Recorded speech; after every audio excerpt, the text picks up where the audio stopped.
Northward ho for the conquest of polar seas aboard the sturdy schooner Morrissey, with the late Captain Bob Bartlett shooting the sun on one of his many Arctic explorations. Heavy seas surge about the small vessel as she plows northward toward the land of perpetual winter. Up into the wind-torn rigging of the Morrissey climbs a lookout to watch for the first sign of icebergs, far more dangerous than even the thundering waves which threaten to sweep the crew from the deck of the little schooner.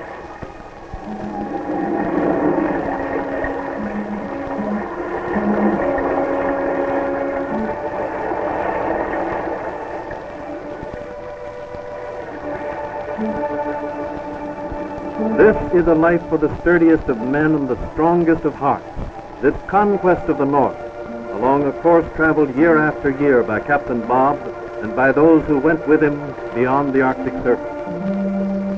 Leaving the warmer waters of the open sea far behind, the Morrissey enters the ice packs. Like giant frozen fingers, the sharp ice closes in. Unless the ship can be set free, it will be trapped and crushed to splinters. Only dynamite can break the grasp of the ice.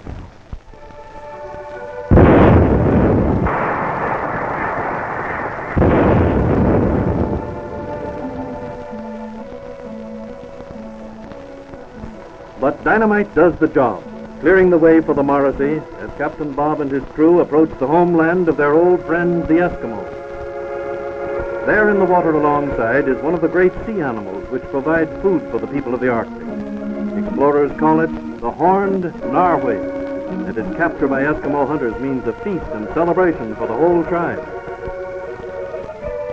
To the primitive Eskimo, the pleasures of life are few and simple, and the prospect of a good feast of fresh blubber is enough to bring every man, woman, and child to share in the spoils of the hunt.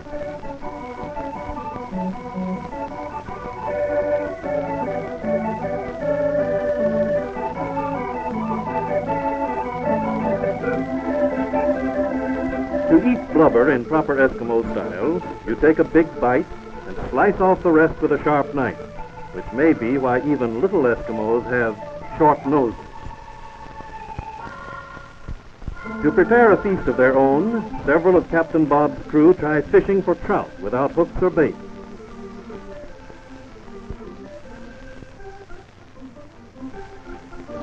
Some of the Morrissey's crew crossed the Cape York Glacier by dog sled to see the monument erected by Captain Bob to the memory of Robert E. Perry.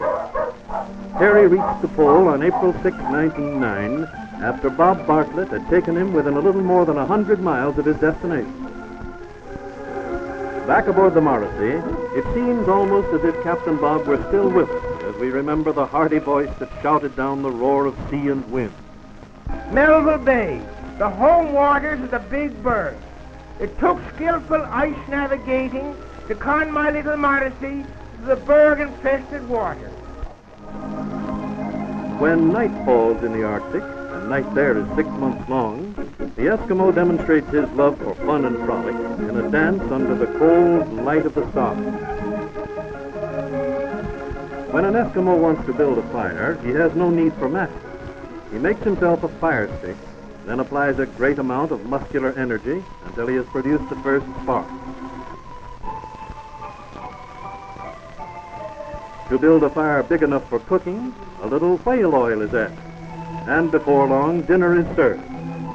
In this case, dinner consists of little birds called hawks, which can be easily captured without the use of rare and costly bullets.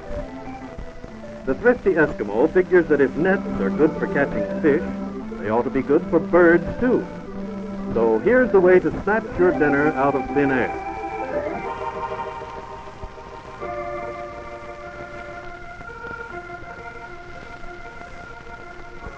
One of the few land animals of the Arctic is the musk ox. These sheep-like creatures are rounded up by dogs and can be caught cowboy fashion. The little musk ox calves are easily captured. But this one wishes he were back with Mama. Visiting hour on the Morrissey brings some of Captain Bob's Eskimo friends aboard to partake of the crew's hospitality.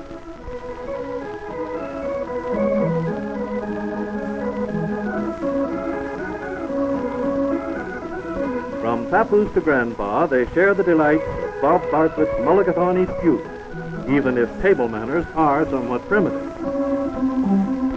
One of the Eskimos demonstrates his skill by barrel rolling his kayak. While the visitors are still aboard, the lookout sights a herd of walrus, and the feast is forgotten in the excitement of the hunt.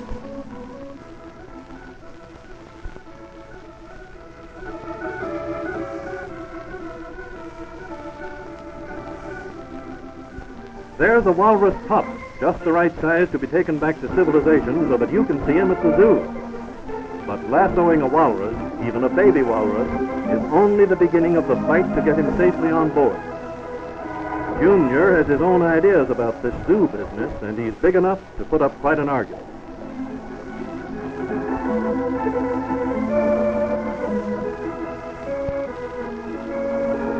Playing nursemaid to a young walrus pup calls for considerable ingenuity.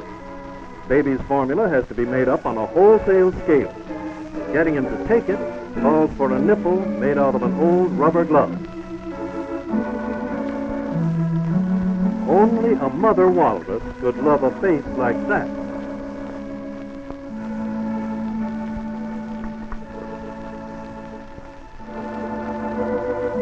The seal is extremely valuable in the Arctic as a source of food and of clothing. King of the Arctic is the polar bear, at home on land or ice and in the water. A thing of beauty, but a bundle of snarling viciousness when man attempts his capture.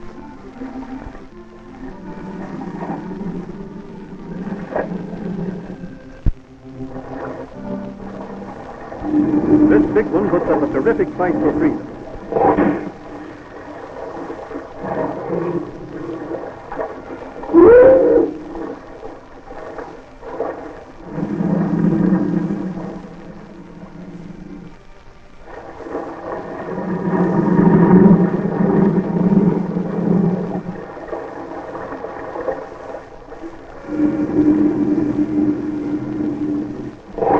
Struggling wildly, he breaks away at last and escapes over the ice, looking back at his would-be captor in triumph.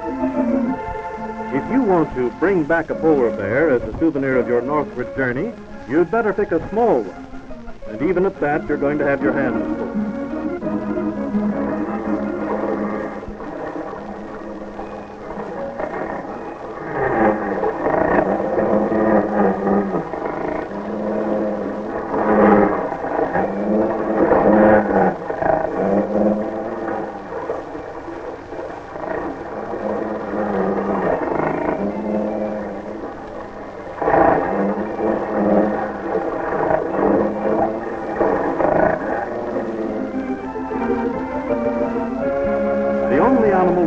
Disposition than a little polar bear is a big polar bear.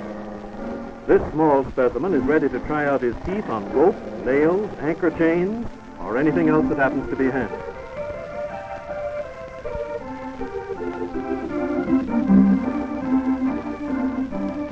Don't think that just because you have a bear cub in a cage, he's going to stay there.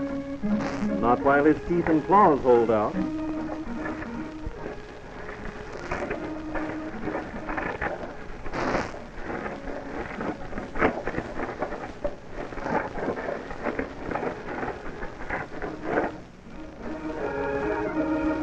He will take time out to take a fish from a friendly hand, then back to work he goes. This is about the only way to keep that bear cub from chewing up the entire ship. When all is ready on deck, Captain Bob has a final talk with his old friend Utah, only survivor of the 5 Eskimos who went with Terry to the North Pole. Farewell to Utah means once again goodbye to the land of ice, as Bob Bartlett and the Morrissey set sail southward on the long voyage home.